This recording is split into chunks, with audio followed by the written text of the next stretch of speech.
covering the High Plains with news, weather, and information. From TV 23 Studios in Sublette, this is High Plains Today. Hello, everybody. Welcome to this special edition of High Plains Today. I'm pleased to have in studio today Greg Orman. He is the independent gubernatorial candidate here in the state of Kansas. Thanks for coming by Sublette America today. Chris, pleasure to be here. All right. First big question I have is, who is Greg Orman and why are you running as an independent for the Kansas gubernatorial position? Well, those are sort of two big questions. Okay. But look, I'm an independent business guy. In fact, I've spent most of my professional career building businesses, in many cases turning them around and ultimately selling them. So I've spent most of my life creating jobs and opportunities for people. I've got a wonderful wife, Sybil, who is a former public school teacher and now taking care of our two daughters, Imogen and Sigrid. Imogen is going to turn 3, and Sigrid's about 3 months old. So we're busy at home.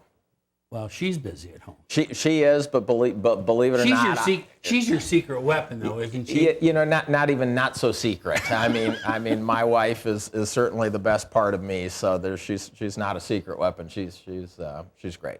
Okay, now let's talk about the independent party deal, because a lot of people, it's out there, and this is no surprise, but it's, Greg Orman's gotten into this race, and now Democrats and Republicans are going to be split, and it's going to be a walk-in for whoever the Republican candidate is, et cetera, et cetera. You've heard it all. Yeah, and look, we got 43% of the vote in Kansas in 2014. We got that vote really because the people of Kansas thought the system wasn't working for them. They were tired of the status quo. They were tired of all the bickering going on and nothing getting accomplished to actually improve their lives. If you look at what's happened since 2014 to today, those sentiments in our country and in our state have only grown stronger. So, we're in this race to win it, and we believe that we have the right vision and the right message, and that we're going to appeal to Republicans, to Democrats, to independents, and ultimately we're going to win this race. Okay, so how do you appeal to, say, Republicans and Democrats to come across with a minority or a majority of the vote? Well, remember, 30% of Kansans are independent. So there is a big number of Kansans out there who have declared their political independence. They've decided that the two-party system isn't working for them. So we start with a reasonable number of Kansas voters who are already independent.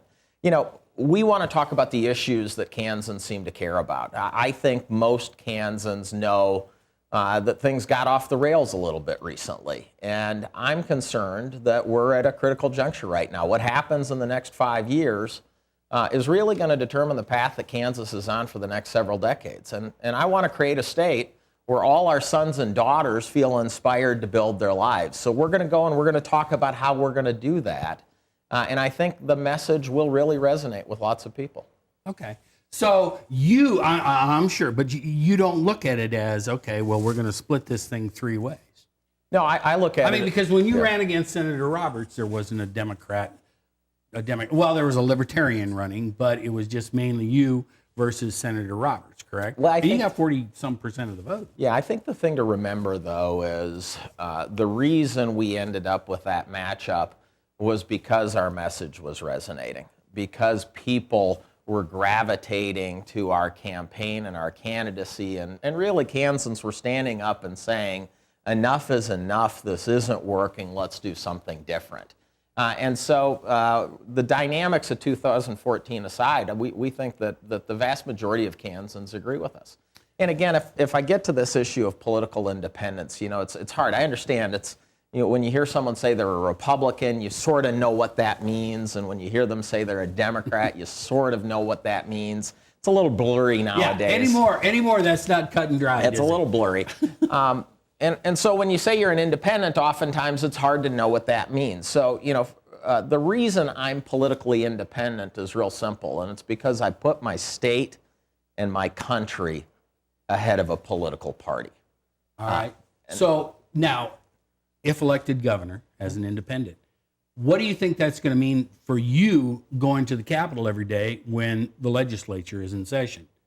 I mean, how are you going to deal with that? You know, I think it's a great opportunity. I think actually being an independent liberates me to serve Kansans in ways that no one else can. You know, as an independent governor, I can hire the best and the brightest people to serve the state of Kansas. I don't have to choose from a group of politically loyal Democrats or politically loyal Republicans. It's true. You don't have to play the party game, do you? I don't have to play that game. And, you know, look, the state of Kansas is a $16 billion enterprise. It touches the lives of hundreds of thousands of Kansans every day.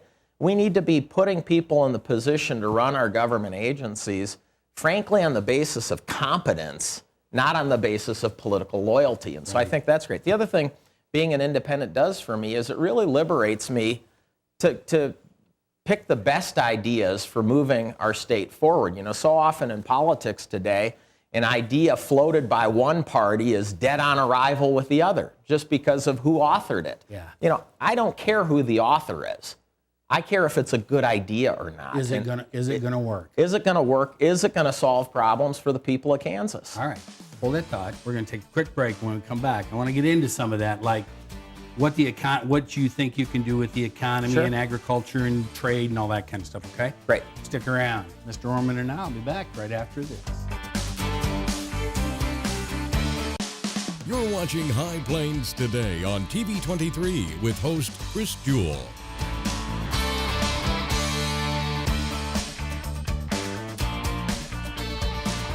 TV 23's internet service and 4G live streaming provided by United Wireless. Coverage you deserve. Service you expect. United Wireless. Hi, I'm Chris Jewell, host of High Plains Today, a 30-minute news and information program that airs at noon weekdays right here on TV 23. Hey, do you think you have an idea for something that would make a great segment? Somebody that would make a great interview? What about a community event that needs highlighting? Let us know here at the station. Email us news@kdgltv.com.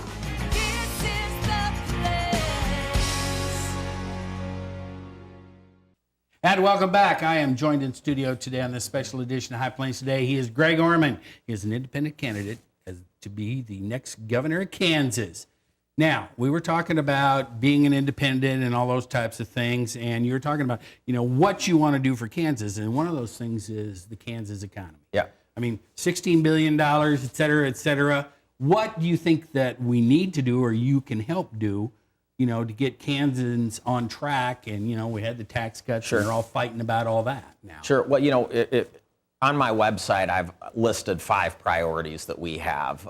One of them is to grow the Kansas economy. And it's a big issue. I mean, if you look at Kansas, we've got some demographic challenges.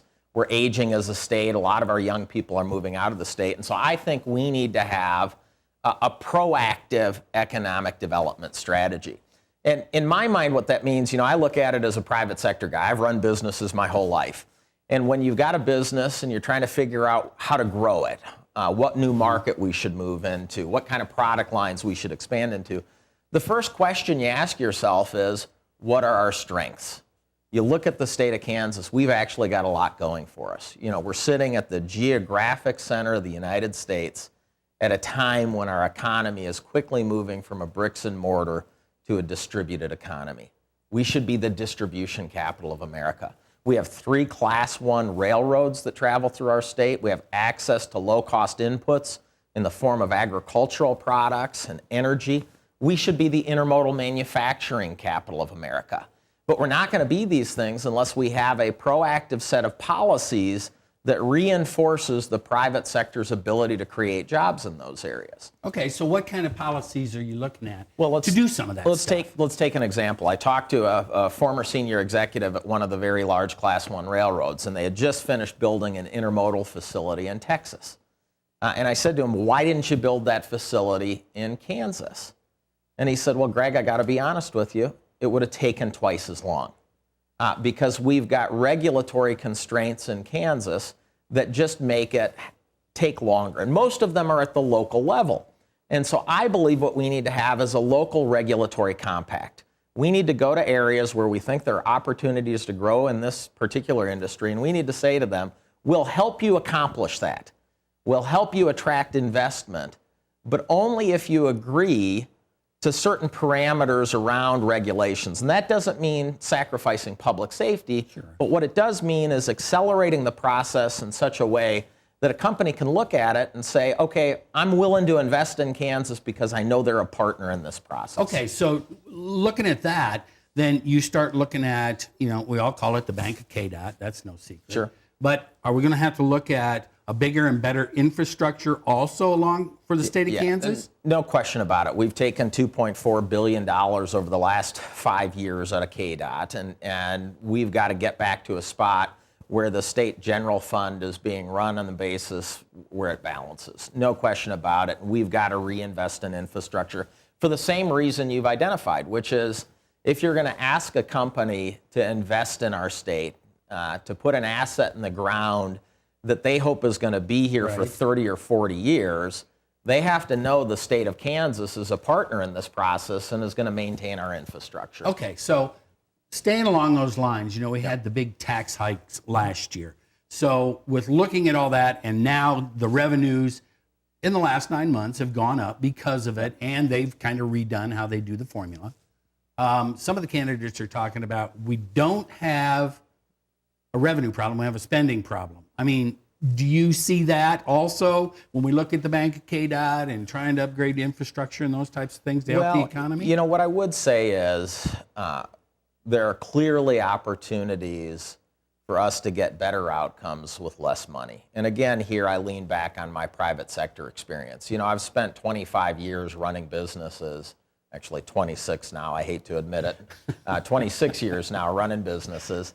And during that period of time, one of the things you have to spend a lot of time figuring out is how do I get better outcomes with less dollars? And I don't think we've done that. I think what we've done in Kansas is we've done across the board cuts, which is a blunt instrument, rarely good, and frankly, it's just very lazy. We really need to be digging in. But that's another area where being an independent and being a business person really gives me an advantage. As an independent, I don't have to go to one or the other playbooks. We've got issues. We've got issues for 20 years. We've been arguing about the same issues, and we haven't been making progress, in part because we've got old plays. It's the proverbial, we've just kicked the can down the road. We just kicked the can. And we'll look at it next year. Right.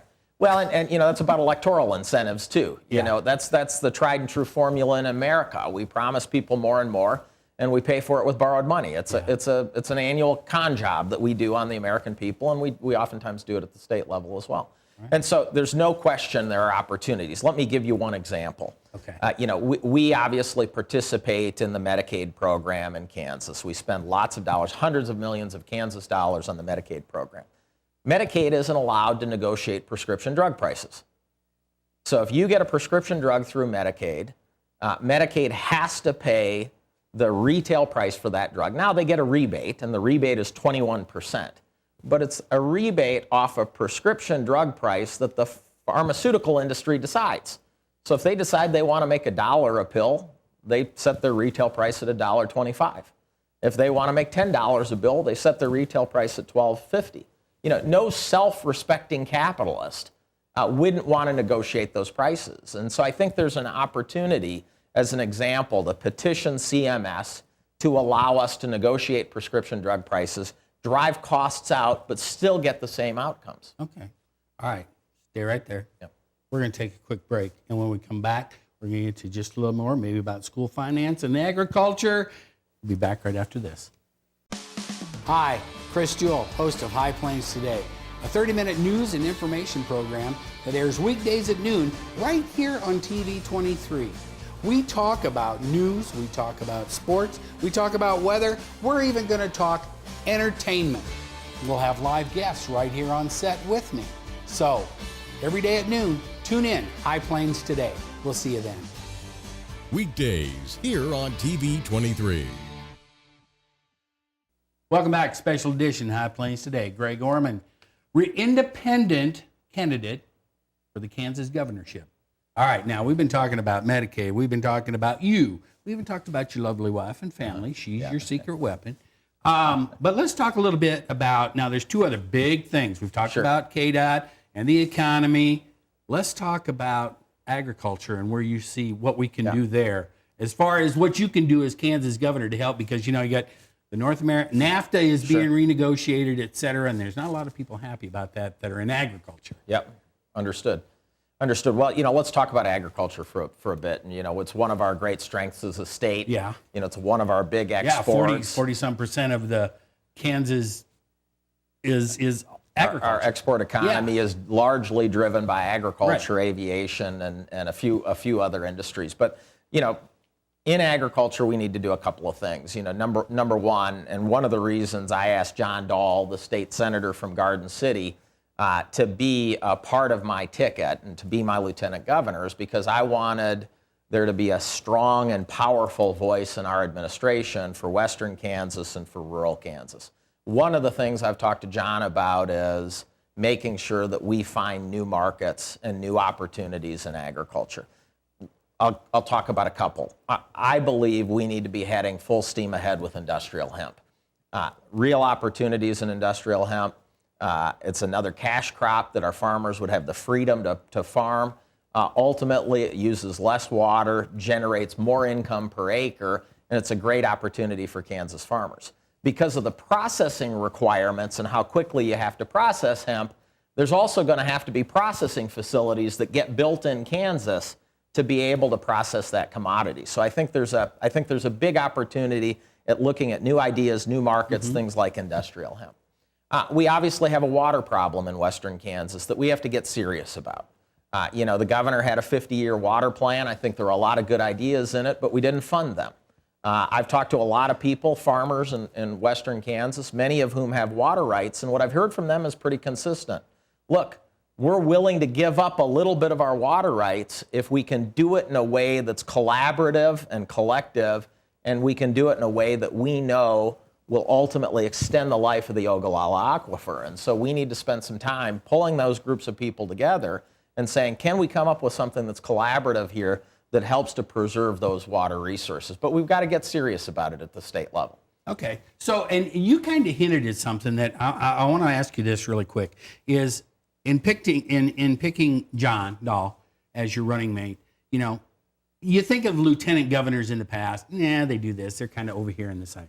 But it sounds like you're going to task him with some stuff to get done and make him a more prominent part of the administration. Well, John, yeah, absolutely. And, John brings something to me that I don't have. He's a former teacher, he's a coach, he's served in in the city government, the state legislature, he was the mayor of Garden City. He's got lots of experiences.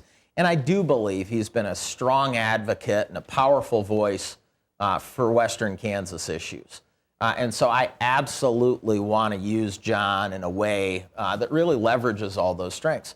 One of the things I've experienced in the private sector is companies don't get better when you surround yourself with people who are exactly like you are. Right. And so my goal in business has always been to surround myself with people who have experiences and ideas that I don't have. Because it's the only way to really get to the best answer and really improve things. And so I'm excited about having Senator Dahl on our ticket, and I think he brings a lot. Okay. All right. Now, let's get to the biggest elephant in the room that the legislature is in the middle of right now, talking school finance. Sure. They've hired these people that are going to bring them in and say, you need to do this. Hopefully it's what we want as the Senate and the House so that we don't have to shell out $600 million. The previous Governor Brownback threw out $600 million, but didn't say where it was going to come from. So the next governor is still going to have to mess with this, I'm thinking. Well, we'll see. Obviously, the Supreme Court has given them a deadline and said if you don't get this problem solved by that deadline, we're gonna take more dramatic steps, including, in fact, they've talked about shutting down schools, and that would be obviously a terrible outcome. But I look at this again a little differently, and I say we've got to understand what the root cause of the problem is. What the Supreme Court has said is that there's a certain group of students who aren't getting an equitable education. And generally speaking, they tend to be in lower income areas. And so if you look at the difference between low income achievement and high income achievement in K through 12, you find out something really interesting. And that is 2/3 of the achievement gap is caused by what we call the summer learning deficit. Right. Low income kids just don't get the same opportunities to continue their learning during the summer. In fact, if you look at the number of age appropriate books in the home, High-income kids tend to have 30 or more. Low-income kids tend to have 2 or fewer. And so we need more summer reading programs. We need more summer learning programs. We need to approach things like pre-K and make sure we're investing in the right pre-K opportunities. We need to look at things as simple as transportation policy. That's true. You know, my wife worked in a school district where they didn't pick kids up if they lived within a mile of the school. Right. They had a mid-40s graduation rate in high school. They changed that to a half a mile, and the graduation rate went up to the mid-70s. And so just the simple act of picking up the kids that the buses were already driving by makes a big difference. Increased graduation rate. So, you know, and as a that's just common sense. Well, but that's what we do in business. Yeah. We look at the root cause of the problem, and I think that's what's been missing in this educational discussion. Okay. Greg, I appreciate you coming by. Yeah, my pleasure. Next time you get out here in Southwest Kansas, come see us again. Will do. Because I know we got a ton of other stuff, and maybe you can bring John. All right? I'll be happy to do it. I appreciate it. Chris, thanks for having me. You bet. And thanks for tuning in to this special edition of High Plains Today. Keep up to date with the latest information from TV23 on our Facebook page, KDGL TV.